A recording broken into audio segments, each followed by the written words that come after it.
तो चलिए दोस्तों वीडियो में आगे बढ़ते हैं और आपको मैं बता दूं कि आप किसी भी क्वेश्चन को बिना स्किप किए पूरे क्वेश्चन के आंसर को सही से देखिए, क्योंकि ये सारे क्वेश्चन जीके की बेहतरीन क्वेश्चन लूसेंट से लिए हुए हैं। तो चलिए वीडियो में आगे बढ़ते हैं।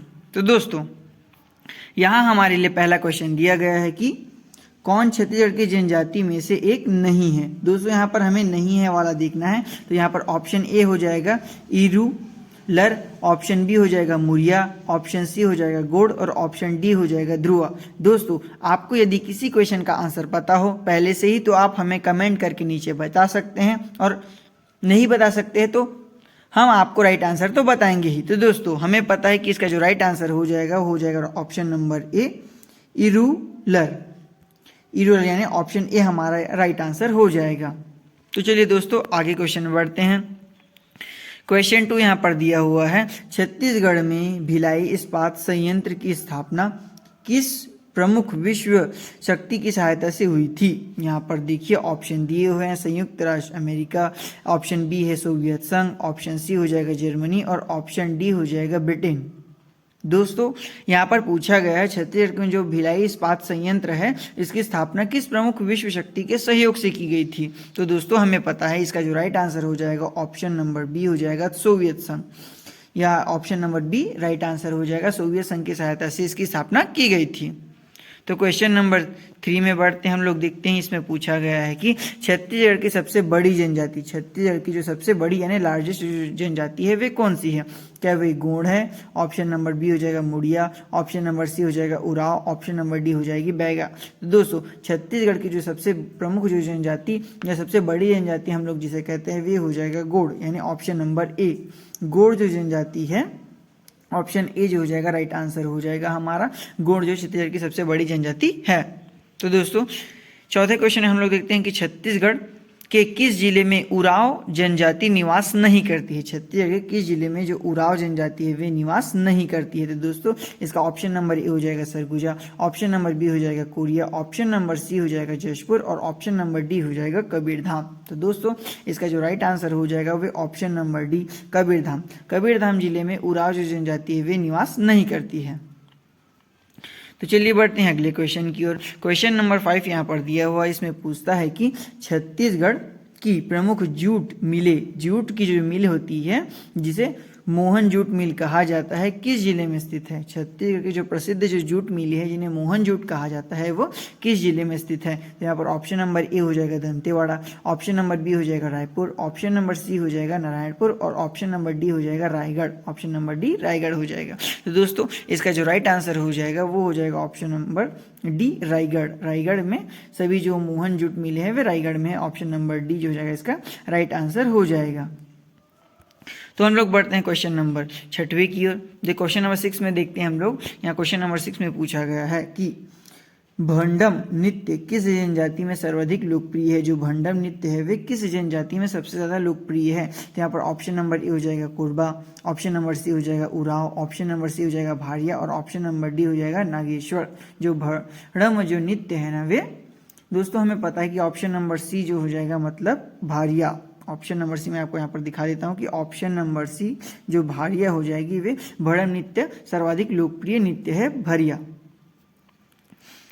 तो चलिए बढ़ते हैं हम लोग अगले क्वेश्चन की ओर। अगला क्वेश्चन में हम लोग देखते हैं क्वेश्चन नंबर 7 में हमें पूछता है कि छत्तीसगढ़ राज्य में कलचुरियों की प्रथम राजधानी कौन सी थी। छत्तीसगढ़ राज्य में जो कलचुरी थे उनकी जो प्रथम राजधानी कौन सी थी। क्या वे ऑप्शन नंबर ए पाली थी, ऑप्शन नंबर बी तुम्बाड़ थी, ऑप्शन नंबर सी रतनपुर और ऑप्शन नंबर डी जो आएगी सिरीपुर हो जाएगी। तो दोस्तों हमें इसका आंसर हम आपको बताते हैं कि जो छत्तीसगढ़ राज्य में कलचुरियों की जो प्रथम राजधानी थी वो थी option number B Tumbbad. Tumbbad जो ऑप्शन नंबर बी जो हो जाएगा इसका राइट आंसर हो जाएगा। तो दोस्तों हम लोग बढ़ते हैं अगले क्वेश्चन की ओर। अगला क्वेश्चन 8वां हमें पूछता है कि जो थापड़ी नृत्य है इस राज्य के किस जनजाति समुदाय। यहाँ पर दोस्तों इस राज्य मतलब छत्तीसगढ़ के बारे में बात हो रही है, सीजी के बारे में बात हो रही है, क्योंकि हम लोग छत्तीसगढ़ का जनरल नॉलेज पढ़ रहे हैं। तो थापड़ी जो नृत्य इस राज्य के किस जनजाति समुदाय का है। तो ये ऑप्शन नंबर ए हो जाएगा कुरकू। ऑप्शन नंबर सॉरी दोस्तों यहाँ पर जो टाइपिंग मिस्टेक है, ऑप्शन नंबर सी ऊपर हो गया, ऑप्शन नंबर डी नीचे और ऑप्शन नंबर बी जो हो गया है वे नीचे हो चुका है। तो दोस्तों जो मैं आपको इसका राइट आंसर बताता हूँ। जो थापड़ी जो नृत्य हो जाएगा जो 8वें का जो राइट आंसर हो जाएगा ऑप्शन नंबर ए कोरकू। कोरकू जो होती है ना, समुदाय के द्वारा थापड़ी नृत्य किया जाता है। कोरकू जो जनजाति से थापड़ी नृत्य संबंधित है, जुड़ा हुआ, इसे हम लोग समझ सकते हैं।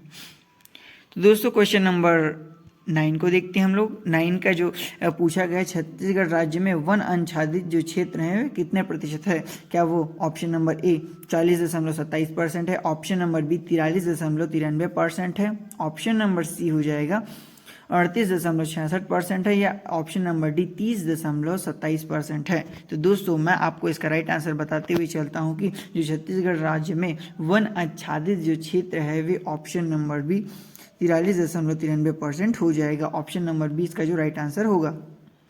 दोस्तों हम लोग बढ़ते हैं क्वेश्चन नंबर 10 की ओर। यहाँ पर पूछा गया है, वर्ष 2011 की जनगणना के अनुसार छत्तीसगढ़ राज्य की साक्षरता परसेंट। साक्षरता परसेंट वही होता है दोस्तों कि कितने लोग पढ़े लिखे हैं या अपना साइन वाइन कर सकते हैं, कुछ इसकी जो क्राइटेरिया होती है। तो 2011 की जनगणना के अनुसार छत्तीसगढ़ राज्य की साक्षरता प्रतिशत कितनी है ये पूछा गया है। तो यहाँ पर ऑप्शन नंबर ए हो जाएगा 71.04%, ऑप्शन बी हो जाएगा 49.59%, ऑप्शन नंबर सी हो जाएगा 54.94%, और ये ऑप्शन नंबर डी हो जाएगा 70.98%। तो दोस्तों इसका जो राइट आंसर हो जाएगा ऑप्शन नंबर ए 71.04% हो जाएगा। इसका राइट आंसर ए हो जाएगा। छत्तीसगढ़ राज्य में जो 2011 की जनगणना के अनुसार 71.04% जो लोग हैं वे साक्षर हैं। तो दोस्तों आप मुझे कमेंट करके नीचे बता सकते हैं कि 2011 की जनगणना के अनुसार सर्वाधिक साक्षरता प्रतिशत वाला राज्य कौन सा है? आप हमें कमेंट में ज़रूर बताइएगा यदि आपको पता हो तो। यहाँ पर देखिए हम लोग देखते हैं क्वेश्चन नंबर 11 देखते हैं। इसमें पूछा गया छत्तीसगढ़ राज्य में प्रसिद्ध संगीत शिरोमणि राजा चक्रधर सिंह निम्न में से किस संगीत वाद्य यंत्र बजाते थे? तो यहाँ पर पूछा गया छत्तीसगढ़ राज्य में जो प्रसिद्ध संगीत शिरोमणि राजा चक्रधर सिंह जो थे वे किस वाद्य यंत्र को बजाते थे? ऑप्शन नंबर ए तबला, ऑप्शन नंबर बी सितार, ऑप्शन नंबर डी सरोद, और ऑप्शन नंबर डी हो जाएगा सारंग। तो दोस्तों इसका जो राइट आंसर हो जाएगा वे हो जाएगा ऑप्शन नंबर ए तबला। शिरोमणि राजा चक्रधर जो सिंह थे वे तबला वाद्य यंत्र को बजाते थे। चलिए दोस्तों हम लोग बढ़ते हैं अगले क्वेश्चन की ओर। अगले क्वेश्चन में पूछा गया है छत्तीसगढ़ राज्य के किस पर्यटन केंद्र की तुलना खजुराहो से की गई है? तो दोस्तों इसका आंसर आप लोगों को पता ही होगा कि ऑप्शन नंबर सी भोरम देव की जो तुलना की गई है वह खजुराहो से की गई है। दोस्तों यहाँ पर बहुत लोगों को कन्फ्यूज़न होता है कि खजुराहो का मंदिर कहाँ है। तो दोस्तों खजुराहो का जो मंदिर है वो एमपी में है। खजुराहो का जो मंदिर है वो एमपी जिस चंदेल राजाओं ने बनाया है, और जो छत्तीसगढ़ में है वे खजुराहो से संबंधित यानी उसी के समान बनाया गया एक मंदिर है जिसे कलचुरियों ने बनाया था। तो दोस्तों यह इन्फॉर्मेशन आपको क्या पहले से पता थी? जरूर बताइएगा हमें कमेंट में। चलिए बढ़ते हैं अगले क्वेश्चन की ओर। क्वेश्चन नंबर 13 देखते हैं। इसमें पूछा गया है अगस्त 1930 में कि सविनय अवज्ञा आंदोलन के दौरान किस स्थान पर जंगल सत्याग्रह अधिक उग्र था? तो जंगल सत्याग्रह तो दोस्तों 13 का जो राइट आंसर हो जाएगा वो हो जाएगा ऑप्शन नंबर ए। ये ऑप्शन ए जो हो जाएगा रुद्री नवागांव था। यहाँ पर जो क्या था सविनय अवज्ञा आंदोलन के दौरान जो जंगल सत्याग्रह था वह सभी से अधिक उग्र था। ऑप्शन नंबर ए जो हो जाएगा ना ये राइट आंसर हम लोगों का हो जाएगा। तो चलिए बढ़ते हैं अगले क्वेश्चन की ओर। अगला क्वेश्चन में हमें पूछा गया है सन 1857-58 के विद्रोह के दौरान छत्तीसगढ़ राज्य के सिपाही उपद्रव का नेता कौन था? उपद्रव की नेता कौन था? तो यहाँ पर ऑप्शन नंबर ए हो जाएगा Shivraj Singh, option number B हो जाएगा Narayan Singh, option number C Kalyan Singh, और ऑप्शन नंबर डी हो जाएंगे हनुमान सिंह। तो दोस्तों मैं आपको बताता हूँ इसका राइट आंसर हो जाएगा option number D Hanuman Singh. उपद्रव के जो नेता थे हनुमान सिंह थे। तो क्वेश्चन नंबर 15 की ओर हम लोग बढ़ चुके हैं। तो क्वेश्चन नंबर 15 में देखो क्या पूछता है। ये यहाँ पर जो हो जाएगा छत्तीसगढ़ राज्य में जो लौह अयस्क माइका व टीन जो उत्पादन का जो मुख्य जिला कौन सा है? दोस्तों छत्तीसगढ़ में लौह अयस्क में माइका और टीन का उत्पादन होता है, जिसमें जो कौन सा जिला है जो सबसे अधिक उत्पादन करता है? तो इसमें जो उत्पादन के लिए कौन सा क्या? Option number A Kanker, option number B Surguja, option number C जो हो जाएगा बस्तर, व ऑप्शन नंबर डी हो जाएगा दुर्ग हो जाएगा। तो दोस्तों इसका जो राइट आंसर हो जाएगा 15 का वो हो जाएगा option number C Bastar. Bastar में मुख्य उत्पादन जो माइका व टीन का होता है वह बस्तर में होता है। क्वेश्चन नंबर 16 की ओर हम लोग बढ़ चुके। क्वेश्चन नंबर 16 में पूछता है कि छत्तीसगढ़ राज्य की प्रसिद्ध कुटुमसर गुफा किस शैली से निर्मित है? तो छत्तीसगढ़ की जो प्रसिद्ध जो कुटुमसर की जो गुफा है वे किस शैली से निर्मित है? तो ऑप्शन नंबर ए हो जाएगा बलुआ पत्थर, ऑप्शन नंबर ए हो जाएगा बलुआ पत्थर, ऑप्शन नंबर बी हो जाएगा चूना पत्थर, ऑप्शन नंबर सी हो जाएगा ग्रेनाइट पत्थर ग्रेनाइट, और ऑप्शन नंबर डी हो जाएगा वह संगमरमर हो जाएगा। तो दोस्तों मैं आपको बताते हुए चलता हूँ कि इसका जो राइट आंसर हो जाएगा वो हो जाएगा ऑप्शन नंबर बी चूना पत्थर। जो छत्तीसगढ़ राज्य की जो कुटुमसर की जो गुफा है वे चूना पत्थर शैली से निर्मित है।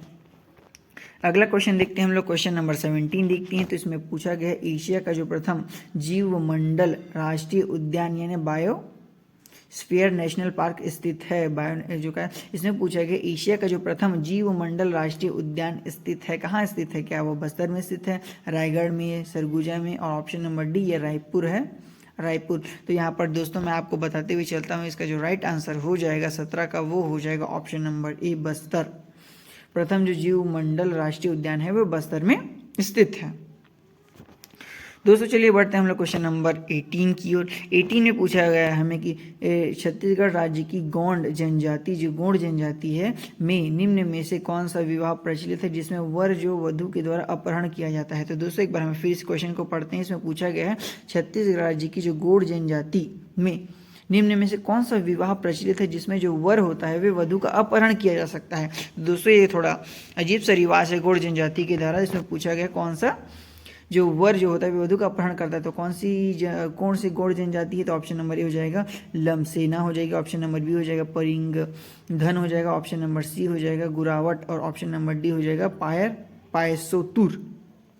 तो दोस्तों इसका जो राइट आंसर हो जाएगा वो ऑप्शन नंबर डी हो जाएगा पायसोतुर, जिसमें जो गौड़ जनजाति जिसमें जो क्या था वर जो होता है वे वधु का अपहरण कर सकता है या अपहरण कर ही विवाह करते हैं वो लोग। तो चलिए बढ़ते हैं हम लोग क्वेश्चन नंबर 19 की ओर। क्वेश्चन नंबर 19 में हमें पूछता है कि छत्तीसगढ़ जो राज्य है छत्तीसगढ़ राज्य के किस पुरातात्विक स्थल से प्रसिद्ध देवरानी जेठानी मंदिर के अवशेष बरामद हुए हैं? छत्तीसगढ़ के पुरातात्विक जो स्थल है उसमें देवरानी और जेठानी, यहाँ पर मैंने गलत पढ़ा था, देवरानी जेठानी मंदिर के अवशेष बरामद हुए हैं। तो दोस्तों यहाँ का जो ऑप्शन नंबर ए हो जाएगा महेशपुर, ऑप्शन नंबर बी हो जाएगा ऑप्शन नंबर ए हो जाएगा महेशपुर, ऑप्शन नंबर बी हो जाएगा डीही, ऑप्शन नंबर सी हो जाएगा तालागांव, और ऑप्शन नंबर डी हो जाएगा मल्हार। तो दोस्तों इसका जो राइट आंसर हो जाएगा वो हो जाएगा ऑप्शन नंबर सी तालागांव में देवरानी जेठानी मंदिरों के अवशेष मिले हैं। दोस्तों चलिए बढ़ते हैं हम लोग अपने अंतिम क्वेश्चन की ओर। अंतिम क्वेश्चन में हमें पूछता है कि क्वेश्चन नंबर जो 20 है वे पूछता है कि छत्तीसगढ़ राज्य में किस स्थान पर प्रसिद्ध पार्श्वगायत्रिक अभिनेत्री जो सुरक्षणा पंडित का जन्म हुआ था? सुरक्षणा पंडित का जन्म कहाँ हुआ था? तो यहाँ पर जो ऑप्शन नंबर ए हो जाएगा खैरागढ़, ऑप्शन नंबर बी हो जाएगा रायगढ़, ऑप्शन नंबर सी हो जाएगा सारंगढ़, और ऑप्शन नंबर डी हो जाएगा डोंगरगढ़। दोस्तों क्या आपको इसका राइट आंसर पता है? पता हो तो कमेंट में ज़रूर बताइएगा, और मैं बताता हूँ कि इसका जो राइट आंसर हो जाएगा वो हो जाएगा रायगढ़। जो अभिनेत्री सुरक्षणा पंडित का जो जन्म हुआ था वो जन्म हुआ था रायगढ़ में। तो ऑप्शन नंबर जो बी हो जाएगा इसका राइट आंसर हो जाएगा। तो दोस्तों आपको ये वीडियो कैसा लगा कमेंट में ज़रूर बताइएगा, और आपको वीडियो थोड़ी भी इन्फॉर्मेटिव लगी हो तो हमारे चैनल को सब्सक्राइब करना ना भूलिएगा, क्योंकि हम लोग छत्तीसगढ़ जनजाति से रिलेटेड या छत्तीसगढ़ किसी भी जनरल नॉलेज से रिलेटेड वीडियो हम लोग इस चैनल पर लाते ही रहते हैं। धन्यवाद।